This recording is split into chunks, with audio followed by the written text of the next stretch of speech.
What is up, music junkies? Hope you've had a wonderful week. So we're coming at you with a brand new episode, and we hope you enjoy it. Yeah, we're interviewing Outline in Color, which is a um, metalcore band. Yeah, so they kind of, um, I guess they sound. I mean, they have their own unique sound, of course, but they have their, songs like I would say "Crown the Empire" is someone they sound like Mm, Memphis Mayfire. So they have their dirty and clean vocals. Pretty good band. Check them out, and then be sure to stay tuned for the interview. So definitely. So I guess before we go ahead and jump into that, about some music news with you folks. Falling in Reverse, their song "Popular Monster" I just listened to, and I think it's fucking absolutely amazing. yeah, Mario showed me it. I loved it. Um, Dude's on battery charges. He was an accessory to what, murder or like an I accomplice? think I think they dropped his charges down, but yeah, he was involved in the murder of an 18-year-old um, kid. I don't I never looked into it. I never wanted to know really what the hell was going on because it's kind of crazy. It was when he was in Escape to Fate, I think.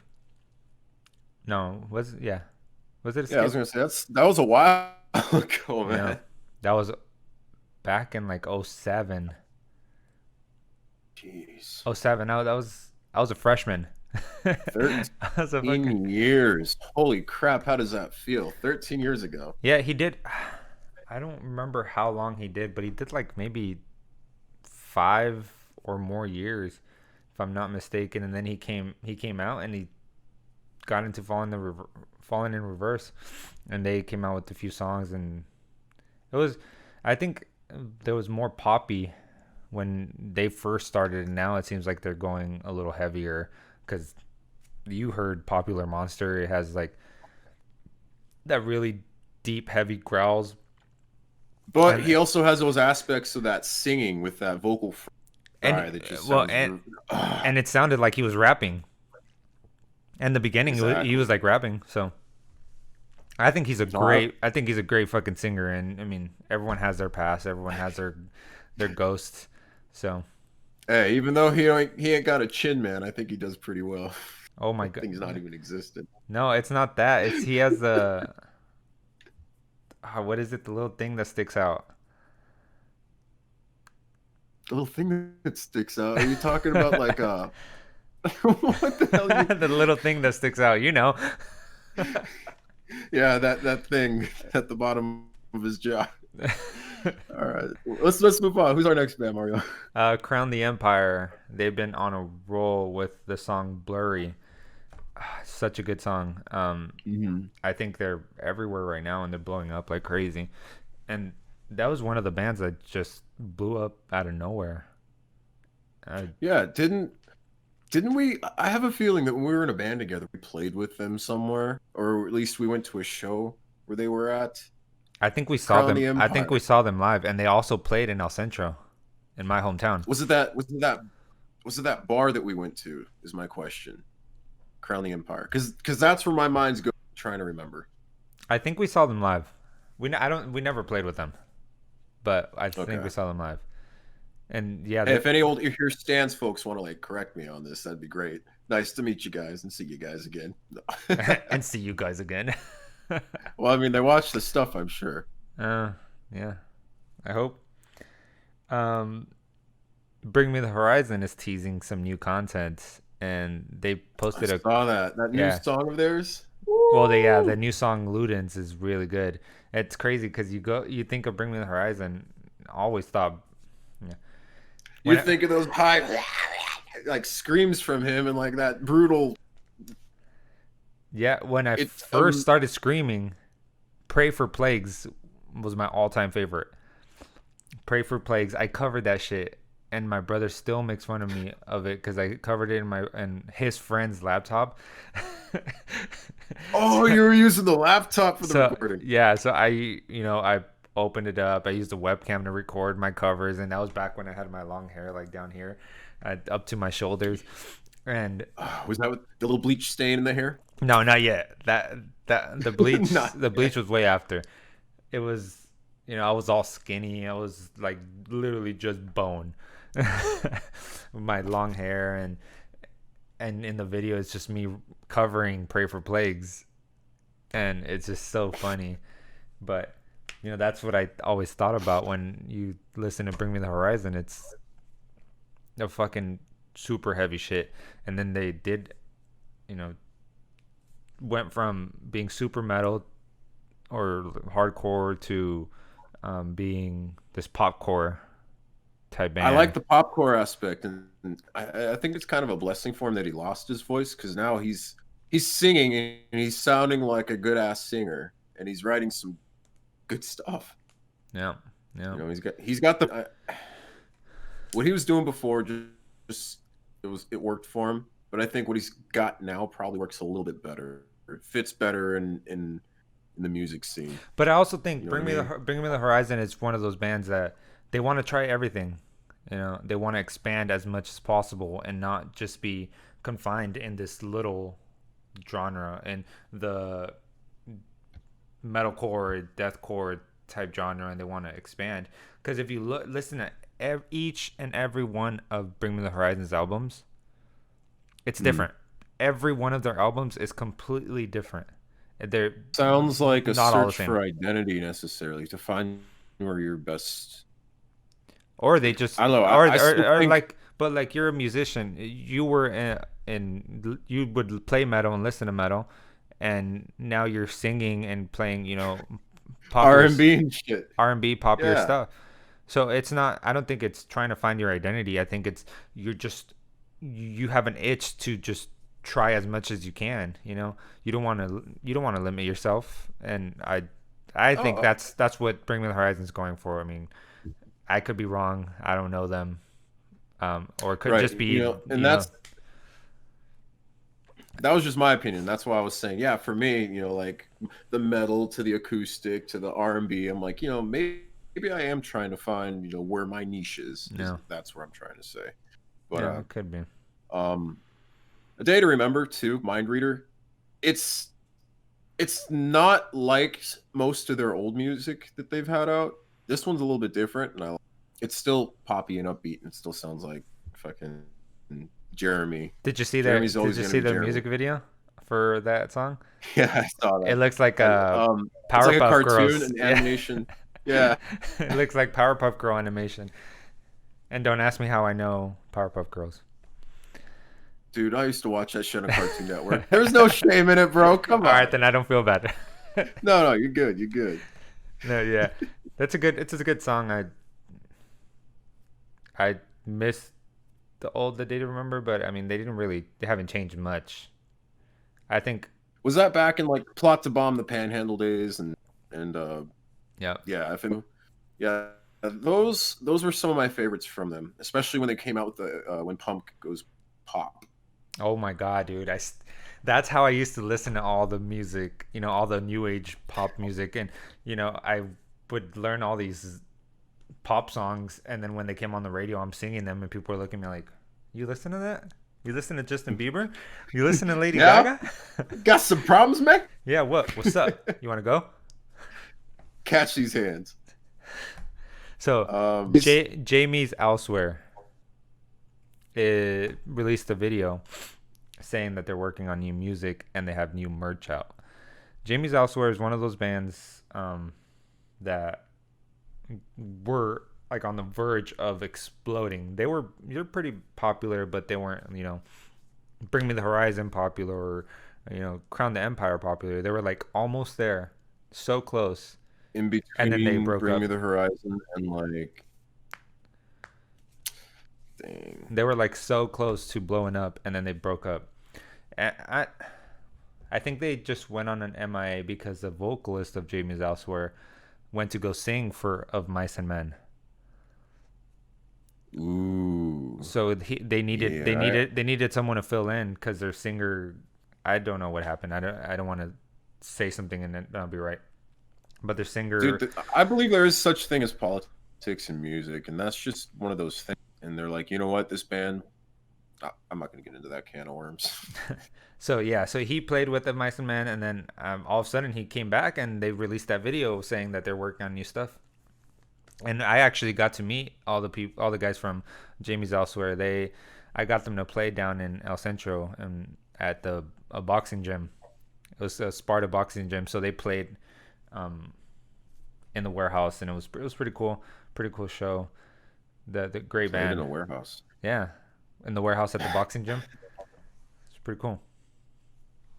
Jeez, man. So in this moment, it looks like them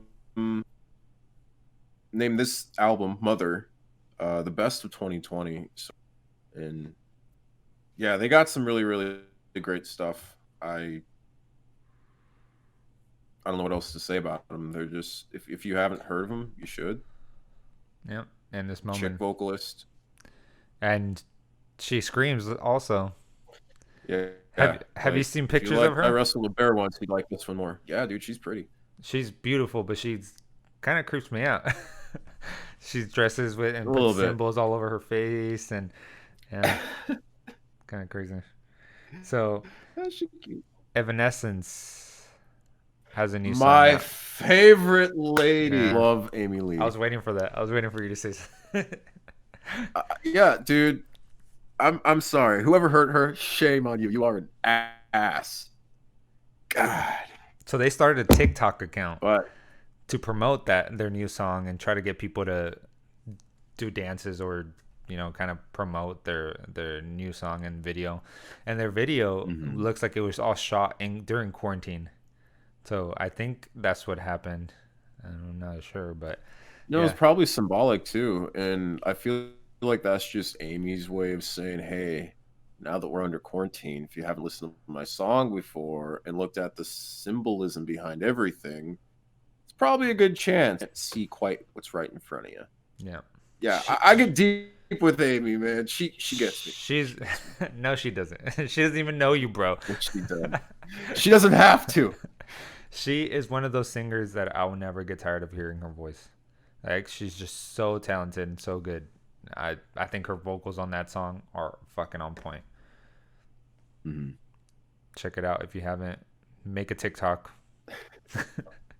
Make a TikTok. Wait. Didn't you this time before?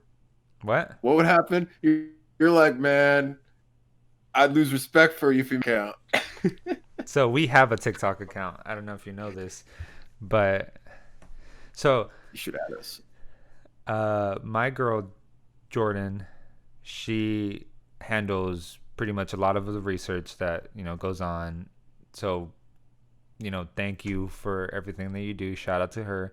And she also made a TikTok account for us, so where she's promoting, the new episodes coming out, hopefully to get a new audience.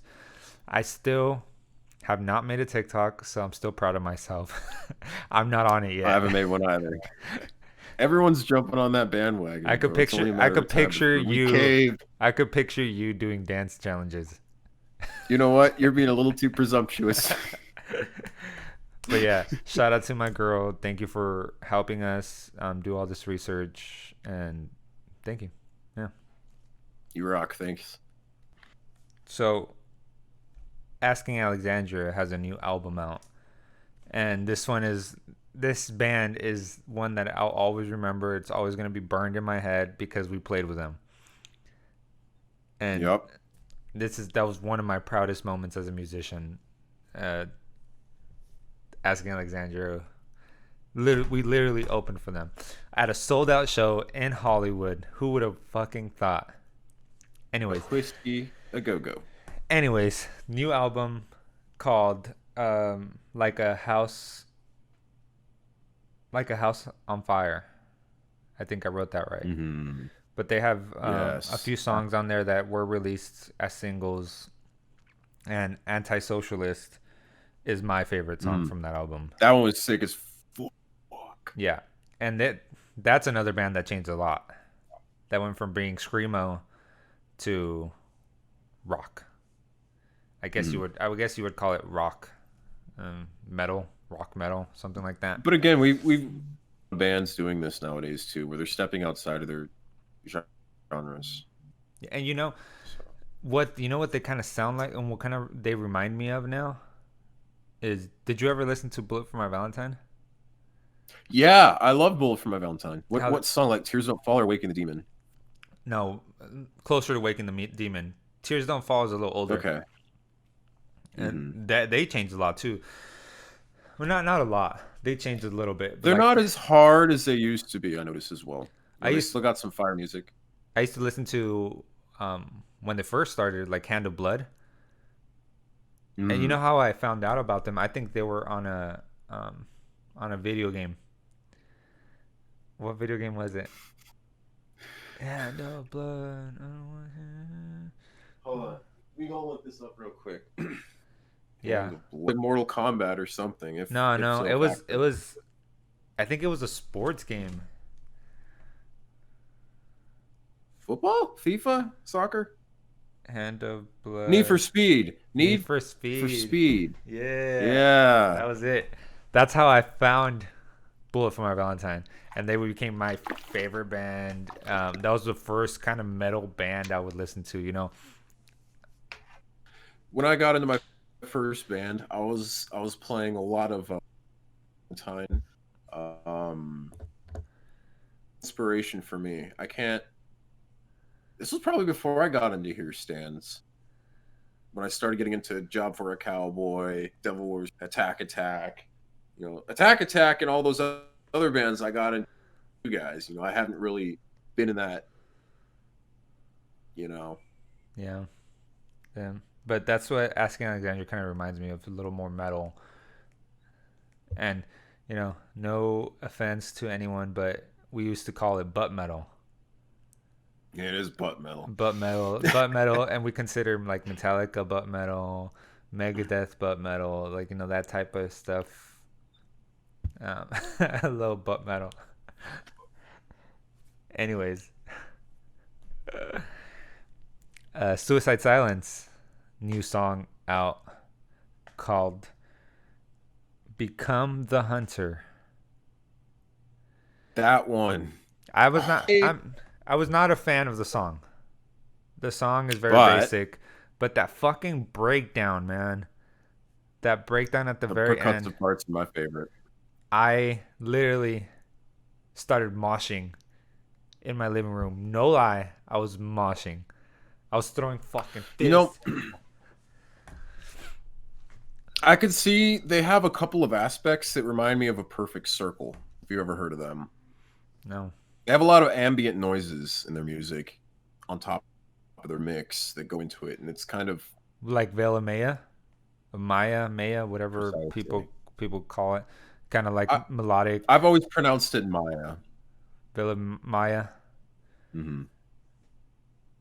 Like they have very technical melodic and synthesizers in the background, a lot of weird noises and stuff like that. Electronic, Electrocore type yeah, shit. or just like noises, like explosions, booms. Mm, yeah, Random sounds. it's like I like it though. I think it's a great aspect. the drummer should have the fucking The little 808 pads with that noise. doom. Yeah. I didn't did we have one? I think we had a pad. I don't Yeah, know I if think we we ever had a had pad. because we would have had to have hooked it up through like an amp or something and then use it as a speaker while playing shows at Kennedy Park because I think that's where I remember it. Yeah, Or it. I remember Jay setting that up. Maybe. Dang. Anyways, I think we're good and we're ready for our guest, Outline in Color. Stay tuned. Great band. You're gonna love what they have to say. All right. So first of all, I want to thank you for coming on the show. I know things are crazy right now with everything going on. Yeah. Um, how are you guys handling the whole pandemic and Uh, coronavirus stuff? I mean, it's different for everybody, just because we all have different jobs. So for me, I haven't worked in like 2 months because of it, but I work full time retail at like a phone store. So I've been like in people's faces for a while, and they let us have time off based on like if you're high risk or whatever it might be. And I just had a sinus surgery like 2 weeks ago almost. Hmm. So for me, I've been off for a while. Mike Skaggs does like screen printing and all of his own stuff, like kind of like self like works for himself. CJ records Yeah. bands, and he's taking a hit on that. He's a great producer, and Austin works at like a supermarket. So like we've all been handling it different, but we've just been trying to chug along. Yeah. How's it affecting your Yeah. music? Well, oddly enough, we scheduled a month to be locked in the studio to write the album that or I say album, but like the album's worth of music, like 10 songs before the whole Hmm. pandemic thing started. So right whenever it was ending, like March 9th or March 8th was our last day, and then like on the 11th, 13th, it got declared like national emergency or whatever. So we somehow schedule it like good Right timing. before, yeah. Yeah. So for us, it didn't affect it at all. We actually put out more music than we probably would have because of it. Like we did the Both of Nice. You acoustic song just because one day I was like, hey, it'll be a while before music hits. I'm so bored. Let's make something real Let me quick. Yeah. yeah, let me figure this out. And I experimented with like a cool tuning that's kind of like Dad Gad on guitar, but a couple of other notes are changed too. And just figured out a very easy chord structure. Everybody was into it, so we just got that knocked out. And our previous singer had a kind of piano rendition of a song already redone, and I was like, that'd be really cool, and a lot of our fans would probably love it if like the old singer and the new singer were on like the same track. Yeah. And we love Casey, so we just decided why not. Oh, that's awesome. Yeah. And so let's Right on. let's Well, go back to the beginning. How did you guys get started? 10 years ago, all four of us in the band now are still original members. For anybody who hasn't followed that long, which understandable, I was the original singer, and then I left for a while to pursue the whole career and came back. But we all were in different bands 10 or so years ago. Austin, our drummer, was like 15, I think. So like he hadn't really been in a band or anything yet, but we knew he was like a sick drummer. Like he was Yeah. better than any 15-year-old I've ever met at drums. We played shows. We met each other at shows. CJ was in a band called Vera Medea. I was in a different pop punk band where I played guitar and sang with another guitarist and sang. Like we were trying to be all time low really hard. Um, and nice.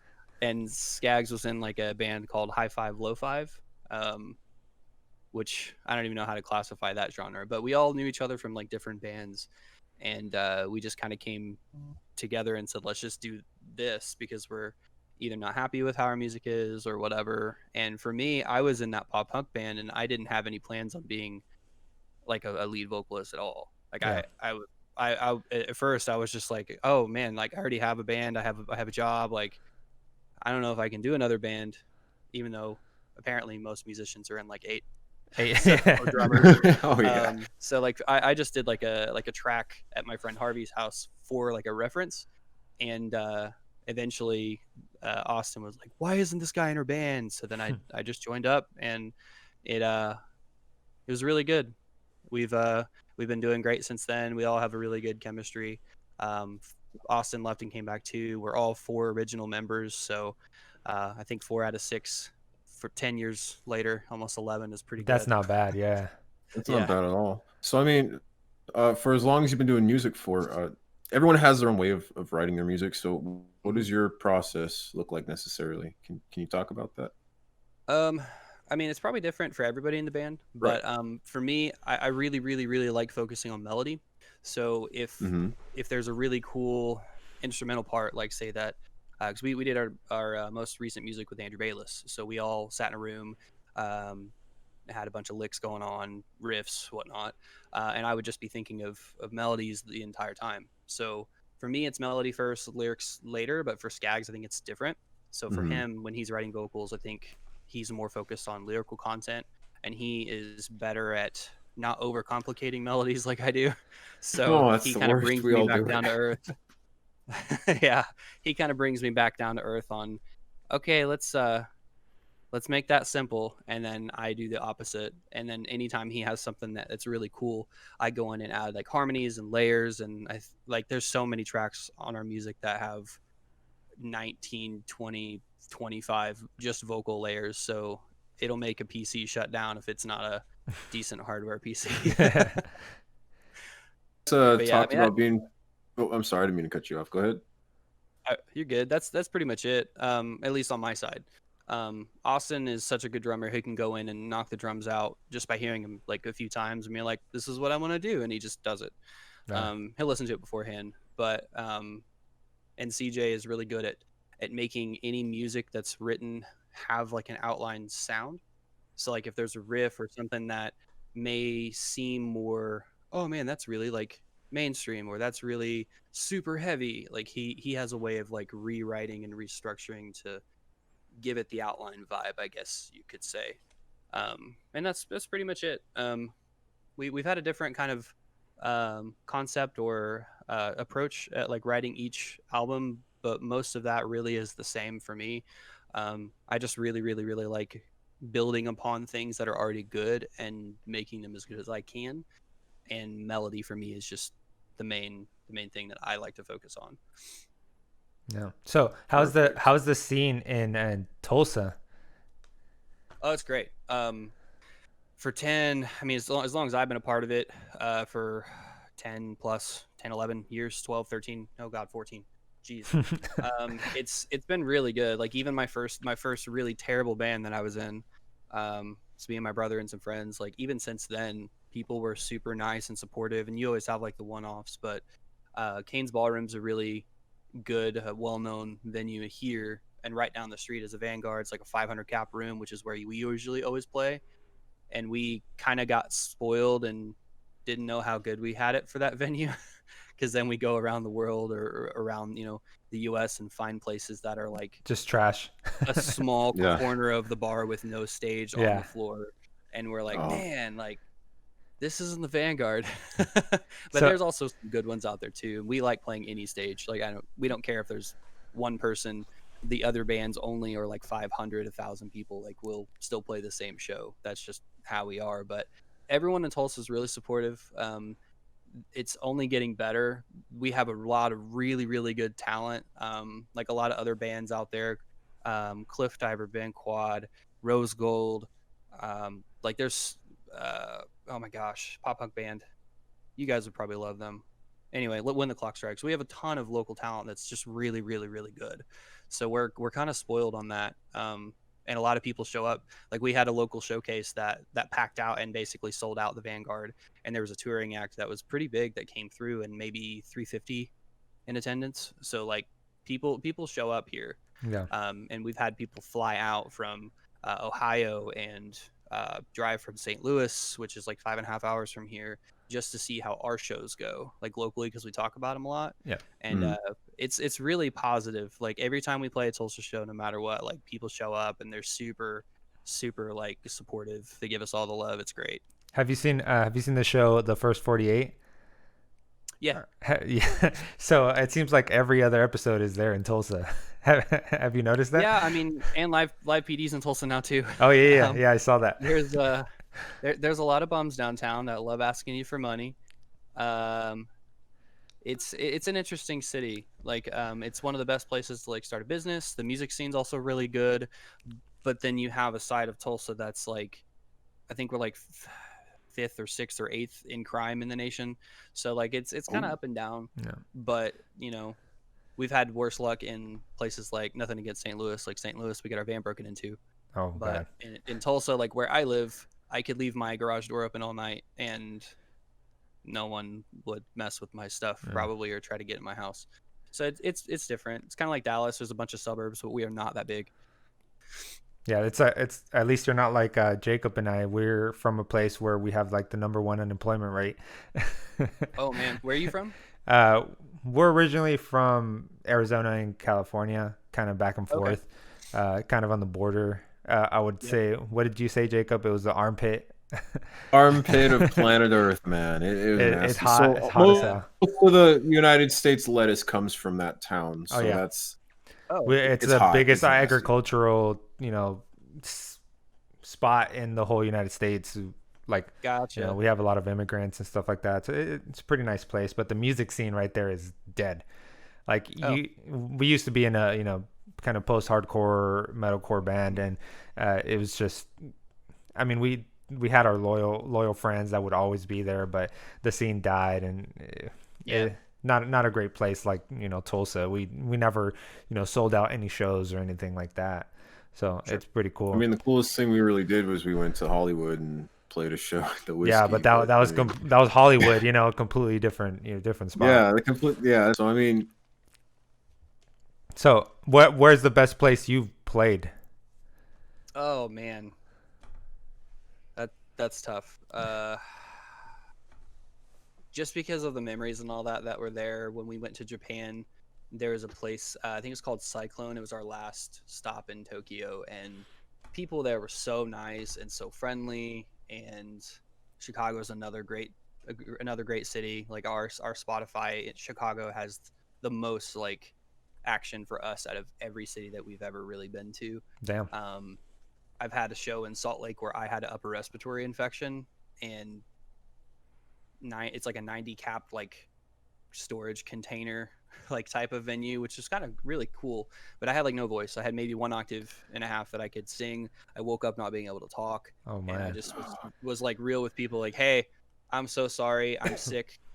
Can you, like, if possible, if you see me struggling, just like I'll point the mic in your face or like sing with me, whatever. And like people were so loud in that small like venue, I could hear them over like the mains, Yeah. and that was nice. sick. Like there's different like kinds of things. Like you go into a show like man, I feel like I don't want to let anybody down, and then people like pull through and still say like, dude, like that was still one of the best shows I've been to, even though you couldn't really sing. Like you're And that's professional kind of an musician. intimate thing between your listeners and like that's that Yeah, I want to call it connection. yeah, You engage with and them. that kind of thing for me is like the coolest thing. Like there's a lot of bands that'll go and chill in the green room the entire show, not be out there for people. And there was one show, and I can't even remember the name of the band because they disbanded a long time ago. I went to here where their entire band, especially their singer, went in the crowd and sang all of the lyrics and all of the music next to people of the other bands that were playing, like the bigger ones that were touring. Mm. And his name was Danny. He stood right next to me. I was probably like 17, 18 maybe at the time, so like still like a baby, and just like belted it, like sang his heart out the whole time with me, and I started doing harmony and vice versa, and it was just a really really cool experience. And whenever I was younger, like I geeked out hard about Yeah. that. Like I was like, oh, this is so cool. So like Fangirling. Mm-hmm. yeah, it I didn't even know who this guy was, but he was just really like down to earth, like cool, knew the other bands that were there, wanted to have a good time, and wanted everyone in the crowd to have a good time, and it worked. Like I listened to his music afterwards, and their band was great. They were one of the best live bands I've ever seen. So like I try to stay out where people are during shows. So if you come to a show, like I'm probably going to be out like in In the the crowd. crowd or Yeah. at merch or whatever, just to try to interact with people, because people pay money to come to see you. So why not like hang out? Exactly. Yeah. And if I have to warm up, I'll go warm up for 30 minutes before the set or whatever vocally. But yeah, that's cool to me. Yeah. So you talked about Japan. How was touring Japan? I know you guys played with Kyle Lucas, right? Or he joined you guys. How was playing with a rapper? Uh, we love Kyle. Kyle is such a good dude. He has like this like Southern boy charm about him. It's a great rapper, great lyricist, musician. Like people in Japan were not sure what to think of it, just because they went expecting it to be all of their locals, which their locals, holy, like, they're so Crazy. good. Yeah. They're better than most, if not half of like touring bands in the U.S. Just a local like Japanese band. Damn. They're sick. I still talk to a couple of the guys that I met over there that like knew enough English. Yeah. But I think we're supposed to go back in March is what we're confirming right now, which I'm stoked about. But it was so cool. Like people were very respectful. It's different though because they don't want to interrupt your show. So instead of like moshing and moving around and making a lot of noise and stuff, like yeah, they don't really do that unless you request it. So people are kind of just standing there. So you have to Like tell waiting him to for open you. up the pit. Yeah, and some places were different. Like you saw like maybe a circle pit where people were like just running in a circle or pushing a little bit, like every once in a while. But you kind of have to start it and get it going. I think they're like relying on that, Yeah. and there's people are so respectful. Like it was really really cool. What Um, was it kind of hard because of the language barrier, or like it was normal? Like if you playing, in Tulsa. it was a little difficult sometimes. Even though there were times where I couldn't understand people. We had people that were driving us. A guy named Tatsu and Yosuke. It's actually his birthday today. Happy birthday, Yosuke. Um, that like drove us around because we can't drive there and helped us translate like from time to time. And there was a couple of bands that played the same bill with us because it wasn't that far from one to the other that helped us translate too. But even if people couldn't understand us, I would just be like, "Thank you so much." Yeah. Like they understood that and they knew all of the language and all of the lyrics to our songs and were upfront singing, but could not speak a word of English, like Yeah. other than that. But they knew all of the English verbiage, which I think was cool. Yeah. I Um, mean, it, it music was music is universal. I mean, yeah, that's and crazy. a lot of the bands over there, like they would have all of their music and then the chorus hits and like the first 2-3 lines are in English and then they would switch back to Japanese and they would switch back to English, and it was really cool to see how much like our style of music over there affects them, which I think is kind of cool. But everyone was so like respectful. The food was better than anything we'll ever have here, Yeah. like by far. Is it a It lot was of fish? amazing. Yeah, it's a lot of fish, a lot of stuff that people normally may not eat, like squid or, which I like all that stuff. No. There was even a place Man, I that used to sold love calamari. different. Yeah, had calamari a couple days ago. It was really it wasn't cooked well. It was really like too hard, like rubbery. But Yeah, I hate it when it's like that. yeah, like their ramen was good. Uh, I can't everything that we had over there was so good. And people, even though I walked into like a place that's just like a hole in the wall outside of the place we were staying, like I just looked to the menu and I was like, "Do you know English?" And they would like, "No," and I would just hold out that I have money and then point to what I want, and they would be like, "Okay," It sounds and good. it sounds good, and they were really cool. Like I would make sure to arigato, thank you, for Mhm. you know, serving You're me, showing letting me respect. into your establishment, all that. Ate all the food. Like even if I didn't have anything I didn't like, but I finished everything and made sure they knew that I liked it because that's respectful over there. But yeah, just everything like that. It was such a different, cool experience, and immediately we were like, we got to come back. Yeah. It's tight. Is that the only country you've been to? Other Uh, country we were, besides United States, of course. Japan was the for me personally was the second country. We went to Australia in September Mm. of 2017, I believe, and we were planning on going back this year, but we Yeah. can't travel a Everything lot going right on. now. Yeah, so we're kind of putting that one on hold until it's deemed okay.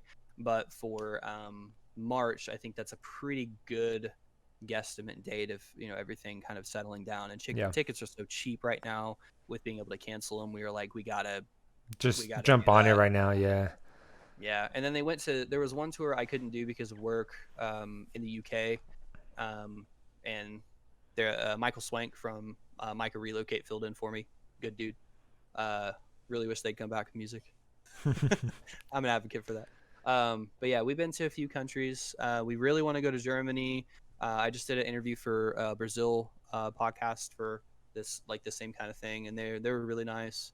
But we want to go everywhere we can. But for me, Japan and Australia are the two we've been to, and we want to go to more. Yeah, I heard Mexico. My family's from Mexico, but they have a huge metalcore scene. You would never think, Mexico out of all places, but there's humongous metalcore, hardcore, Hmm. death metal scene out there, and it's pretty badass. I would I recommend looking into it.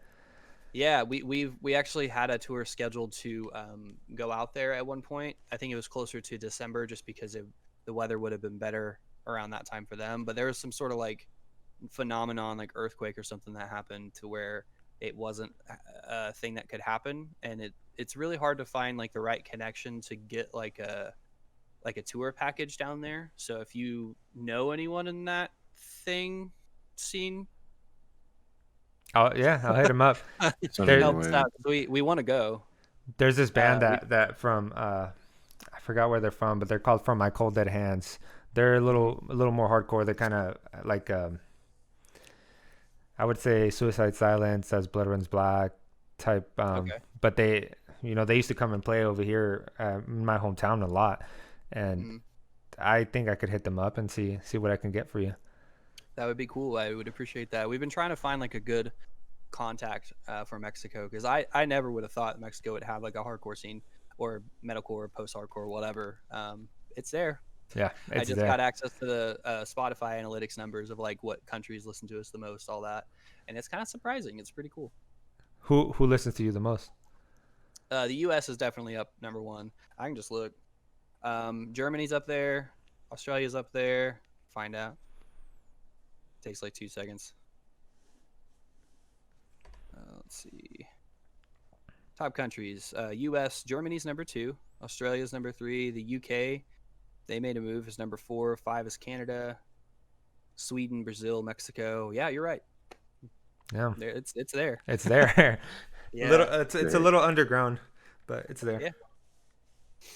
There was a video circulating on the internet at one point that was like Indian, like from India, like hardcore, where they had this like cool flute that was playing as well, and they were like almost like kind of trap slash rapping slash metal. I don't know. It was really interesting, but they were really good, and I listened to it like 5 times in a row because I was like, okay, like it took me a second to like, this is a thing. That's Oh, really it's a weird. thing. Cool. And I listened to it like 5 times. Yeah. Have you ever heard of the Locust? I don't think so. It There's sounds like some psychedelic, familiar. weird, punk slash hardcore slash. It's the weirdest band ever, and they dress up like Locust. So when Oh, they play, they're just Locust. You should look them up. Their videos gotcha. their shows are crazy. Like you have to be high to watch them. Oh man. Yeah. There's a band here called Good Villains that does the same thing. They're kind of like, I don't know if doom pop is the right word for it, but if you watch Suicide Silence, or not Suicide Silence, Suicide Squad, um, and you imagine what a soundtrack for that was supposed to sound like, that's what I kind of imagine Good Villains. But they had like somebody on 6 foot tall stilts, so this person was like probably 13, 14 feet in the air walking through the crowd with masks and all that kind of stuff. And they're local to here. He's my barber actually is in that band as the drummer. But yeah, they're really cool. I love it when people put on like actual theatrical shows. Like they Yeah. did this huge cutout of like a wooden scenery type thing. She has like a it's a female vocalist. She has like a vocal modulator that she uses and all that. Like it was something that was like, even if you don't like that kind of music, Music like is it's still something that entertaining. yeah, it's a whole show. It's entertaining. Like the vocalist and the guitarist wore like blacked out contacts where they look like a demon, and like it's not like creepy sounding like to where you're terrified, but like It's it part was of the something that was, experience. yeah. And every single person that caught a mask that they threw out took the mask home, that they could wear. And I had one and I gave it to somebody else just because I know the guy. But I love that stuff. Yeah. It's really Not many artists do that. Like, well, the only performance that I've always wanted to see is the Chariot live, because I heard they put on a crazy show. I mean, it's not theatrical like that, but I heard they just burn yeah. their shit, on the stage. They just throw this shit everywhere. They get kicked out on like almost every venue they play. Oh geez. Yeah, I'm sure it's probably terrible to clean Oh yeah, afterward for whoever owns the venue. I yeah. could imagine Ice Nine Kills doing something like that, but I've never seen them live. Oh, So Iceland Kills. Yeah, I heard they do that, something like that too, but not to the extent of the Chariot. But I mean, I've never yeah, been to their shows, so I wouldn't know. Oh. fair enough. Well, this is going in a little bit of a different direction, but you and the band are obviously pretty close. You're an awesome dude.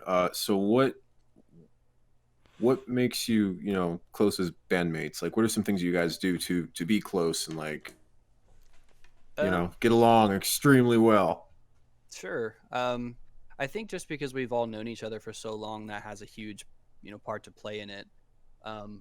But it sounds counter and intuitive or opposite, but like the less people we have in the band, the more productive I think that we are, if that makes sense. Yeah. No, Like I understand that 100%. like on the last tour that we went on, there were only four of us. Anytime we had to make a decision on something that was relatively like important, it was just super quick to happen. Like we didn't have to think about it, and that's how Ghost of You came about, because we know Andrew Bayless, Life on Repeat, from a long time ago, the guy that produced our stuff, and we were like, hey, we have a few days of a break. Do you want to take a couple days and go write a song and see how it turns out, if we want to do like an album or EP or whatever? And we all immediately were like, yeah, that's worth the money to go do real quick, to work with him and see if that's something we want to do an entire album or so about. Just stuff like that. We all are very close. Like CJ we have a studio in like my house where I'm at. Nice. CJ lives with me. He uses like my office area as a studio where he produces people. So I come home, and for me, I love it. I'm sure not everybody would, but for me, I come home and there could just be a band tracking, or trying to produce or write music, or he's streaming on Twitch and being like, well, how did you kill me? Like, you're running and Yeah. you headshot me, like stuff like that. Like that's just life for me. So like him and I live together, and I have another roommate, and then Mike, Skaggs, and Austin live together now too. So like we all see each other often. Like even during quarantine, we weren't really going out and doing anything, just like most other people. Mm-hmm. That's why we called it quarantine sessions for the two songs we put out. Yeah. And we would have everybody come over, chill for a little bit, do a couple live streams every once in a while, just to stay in the habit of putting content out, and spending time hanging out like with each other and people that want to hear stuff from us, because everybody's bored. Yeah. But little things like that, because we're all kind of close to each other every day, and we've just built that rapport over years and years of time. And I don't know, we've been friends for a long time, so it's one of those things that's not really hard. It just kind of happens. Just for happens. me. Yeah.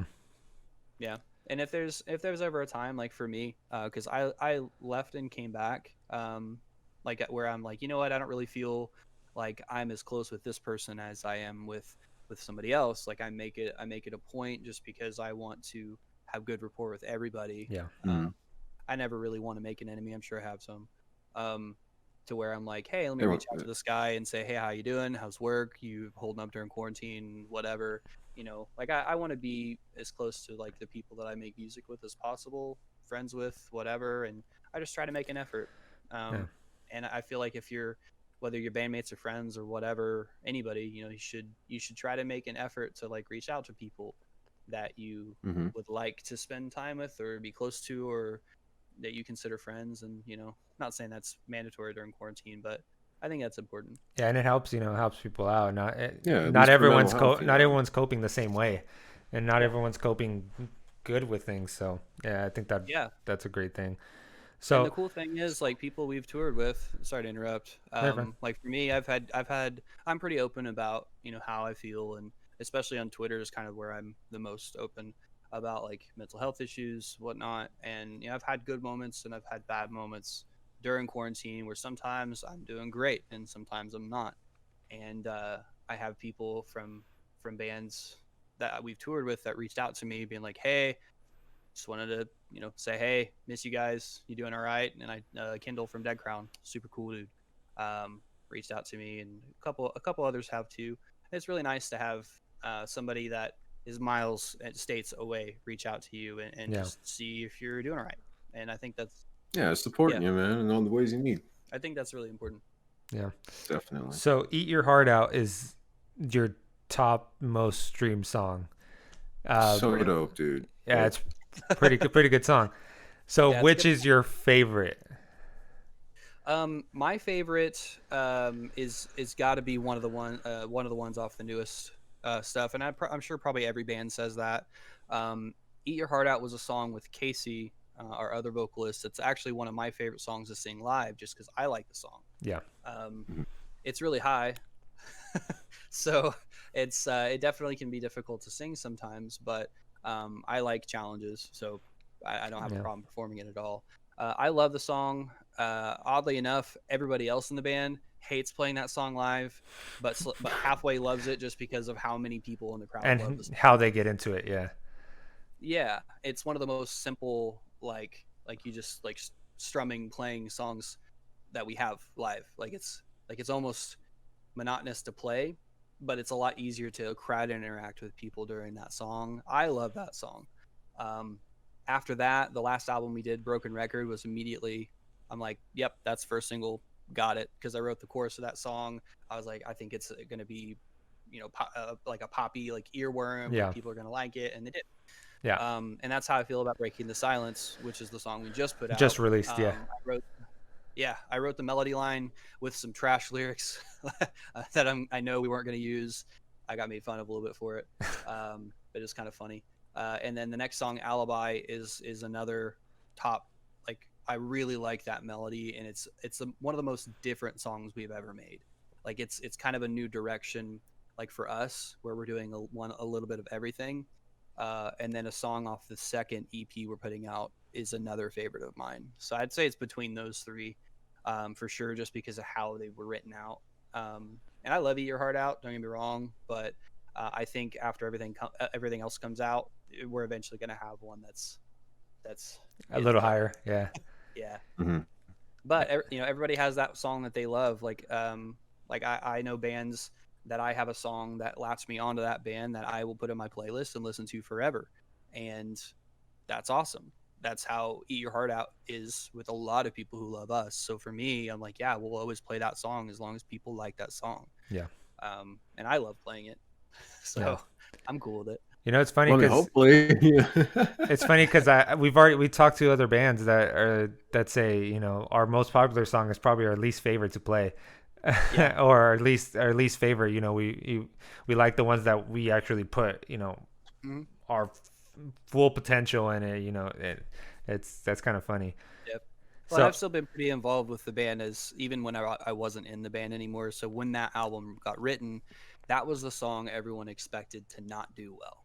Like Alive and Silencers and Dead Gardens and there's one other one. They thought all those would be the singles and those would be the favorite ones. And they're like, I don't know about Eat Your Heart Out. And Skaggs was the only one that was just like, you know what? I don't really like this song that much. I don't think it's going to do very well, but that's the reason it's going to do well and people are going to like it. And yeah. that's what ended up happening. It like by far, it's our most popular song, but it's really relatable. So, a lot of people are sometimes afraid to say exactly how they're feeling at that moment in time, just for fear of like, I don't want to come off insane. But I feel like that Mhm. song captures that pretty well. And I love it. It's a good song. Yeah, it's great. So you guys are, I don't know if you're part of it, but you guys made your own label, right? Pretty much, yeah. It's so how that worked is we recently got the rights back to all of our music that was the time where we were on standby. Um, all the credit goes to Skaggs. He's been doing emails and emails for years trying to get this going, because lack of a longer story, it wasn't a good experience. We got all of that music back, to where we are free and clear. We own the rights to our music. So any music that anyone listens to, it immediately goes towards us. We gain, uh, you know, money for gas and whatever to go continue touring. Yeah. But now we have a silent partner that we have worked with for on something else in the past, just a very kind of small thing, that has come up and said, "Hey, I've never done this before. I would love to see how this goes." We approached him with it. They agreed to it, and we basically are able to choose who we want to do our music videos, how our marketing is done, and we basically just got that investment part going to where it's not even close to like as much as you would pay back, I guess, for a record label, that a lot of people feel like they have no control, or they're telling them how to cut their hair, or they need more tattoos, or one of the I Prevail video thing was Bow Down was a good example of that. Yeah. All right. So That's a where good song. Oh, yeah. we feel like we have good creative like control over what we want to do with our music, or which songs we want to advertise, or when we release stuff. Um, so we have a better opportunity to do that now, which is a reason why we're doing two EPs. One, because we didn't want to wait until everything was over in the world to put music out, and two, because we want to more consistently release content. And every time we have a single, it has playlisting opportunity. So it definitely helps put our music in front of more people. And I have had a good experience with it so far. It's been a great kind of deal. That's So we awesome. get to just choose what we do, which is kind of which is like what we explain as like being our own label. Yeah, that's great because you know a lot of labels are controlling these up and coming artists and people that are just starting, and Yep. then they, you know, Signing bad contracts. yeah, they get handcuffed to this contract, and now they can't do what they always wanted to do. And Yep. Or they're sitting on music they're writing that they wanted to write in the first place because they got told, nah, you can't. Let's now let you this need to director do it write this it way. instead. You need to make it Yep. more poppy. You need to make it more, Like you know. like it's But that's not good. me, right? Yeah. Yeah, exactly. Like it's not. Amen to that, brother. This isn't the vision, and the vision changes over time. Like Amarosa, and when Pizza Club came out, like I love that album. It's not even close to what original Amarosa was, or with Yeah. with Johnny or whatever. But people change over time, and if it's their choice to do that, that's cool. And most people, hop on board and go along, and some don't. Yeah. And I really like it when that happens because the artist gets to write it in the way the artist wants to write it, not the label pushing you to be like, yeah, let's go more poppy now. We Yeah. think that you could probably be on TV. We want more radio play. Let's maybe go more poppy. And I mean, really, all a label's looking for, and I'm not, talking about every label out there is just looking for this, but when you sign for a label, it's because they want you to produce as much money as they can. They want to squeeze, everything they can out of you. So, Yep. and it's not every label because I've heard of some labels that are, all for the artist, and all they want to do is help the artist become as creative as possible. Yep. Of course, they have to, earn money to keep overhead and being able to, afford to help the artist out. But, a lot of these labels are just kind of screwing artists over, and so it's pretty badass that you got out of that. And like you said, and we've been out of that since Struggle was the last album we put out with a label. Our previous album, that was 2019, like February, March, that was self-released, no label. And then all of the new material is going to be, technically no label as well, but our choice. And not all labels are bad. Like you were saying, like there's some that are 100% for the artists.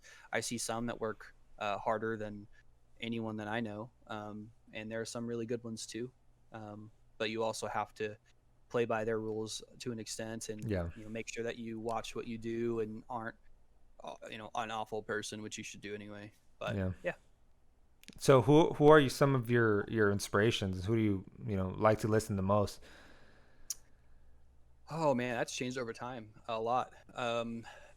Back when I was first starting music, I'm an original band nerd. So for me, I grew up learning piano from my dad when I was 4, which probably has started like me being able to hear pitch and just overall music theory, I guess. And then I went from in high school being a trumpet player and jazz band and concert band, whatnot. So I listened to a lot of big band stuff and then fusion stuff, to transition to guitar when I stopped playing trumpet, because I actually tore my lip muscle like in half almost, like my top one.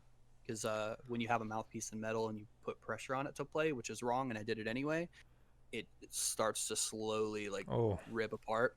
So instead of continuing that and going into college and scholarships and whatnot, because I made first year jazz and all that, I did pretty well. I switched to guitar.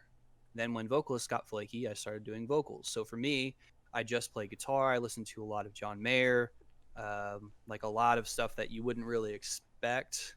Monty Montgomery, other kinds of people who are kind of like a mix between like old jazz and pop-ish. And then I started getting into pop punk bands. That's when I did that for Ray, like Blink and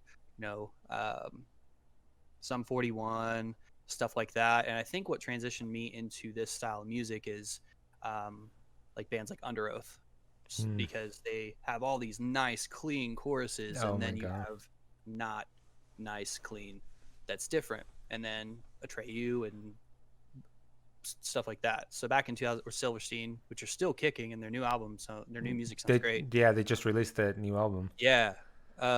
But bands like that, and then like A Day to Remember, 4 Year Strong started coming into the picture to where they started fusing stuff and music started changing. I was a big of Mice and Men fan. Shout out to Shaylee. His vocals were probably the best in that band, in my opinion. And it's been all over the place for me. Like I don't go towards like the super like straight ass beater. Sorry if I can't cuss on the show. No, you're No, you're good. good, man. Like hardcore.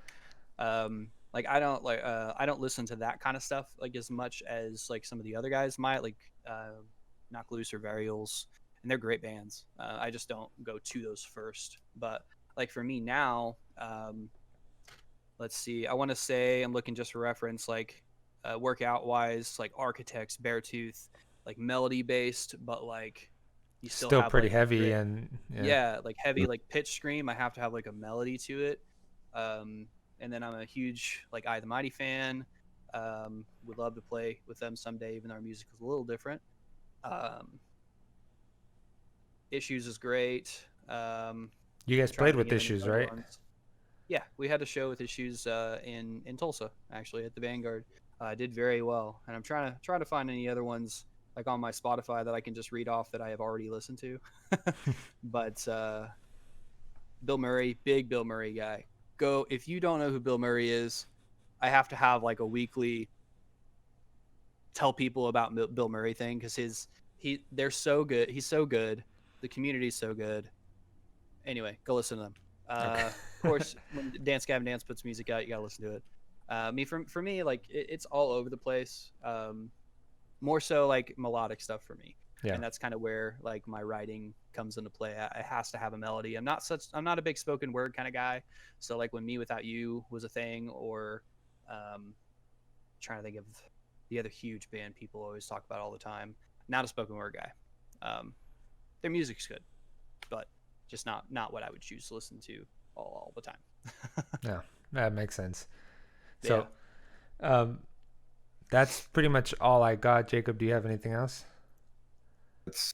That covers it all, man. Yeah. So, Freaking. we want to Do you have close it any out. like thing planned, soon or Yeah. anything coming? On June 7th, our second single of the EP Alibi comes out. It's my favorite, if not one of my most favorite songs that we made out of the 10 or 11ish that were here. It's also one of the most different. So a lot of people will be like, all right, that's really cool. And then some people may not dig it as much because we have some of the heaviest songs we've ever written and some of the not heaviest songs that we've ever Yeah. written. But it's a really, really cool song. Fun to listen to in a car because it has a lot of Bass. programming and bass. Oh, perfect. Yeah, it's good. I got the first final mix back and I listened to it like 20 times in a row. And I'm like, ugh. But July 10th, I believe, is the release date for the first EP. So it's called Imposter Syndrome Part 1. And then later in the year, we'll put out Part 2 with 5 more songs. And then maybe a couple in between there. We recorded a cover and some other stuff that we have planned to. Quarantine kind of generated that. Yeah. But that's really it so far. We don't have any tour announcements or plans other than I think Japan's going through. And that's really about it that I know of. Go check out outlineincolor.com. We have our merch on there. We have pre-order bundles set up that are, probably some of the favorite merch I've ever seen us produce. It's not all black t-shirts. So Yeah, I like that yellow one. That yellow one's Yeah. pretty cool. The yellow one's cool. The blue one, I like a lot. There's some cool stuff on there, and there's like a satchel like handbag kind of thing that people are like, man, it's only in the ultimate bundle, but we opened it up to have its own bundle. Awesome. But there's song announcements, video announcements, tour announcements, outlineincolor.com. We have it all on there. Yeah. All right. Awesome. Well, thank you so much, man. You Yeah, take it thanks, easy. Stay safe. Thanks for having me. I appreciate the time, guys, and you guys stay safe too. Thank you. Thanks, man.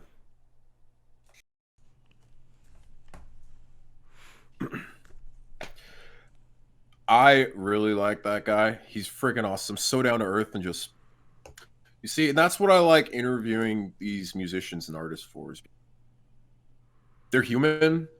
They have they have a real aspect about them in the sense of I'm not very well versed in how to make and create music. Things that I'm able to learn from these individuals is just Yeah. the best kind of information in the world. Yeah, and you get to Um, know, them as people, and it's a struggle in industry from the way it seems. You have to be 100% in it. Having your own studio. It's like having one day, having your own label, that's yes, really smart that they did. They created their own label so they could own full creativity rights to their music and own all not have to rights to pay the their old music. royalties. Yeah, they don't have You know how anyone much babysitting them. to get into a studio? Weren't we talking about what was it, $1,100 for an entire song, and they'll take care of everything? You want to put together an entire like 9-10 songs? You're paying $10,000. $10,000 for an album? Damn, sign me up. Insane. So, Yeah. great band.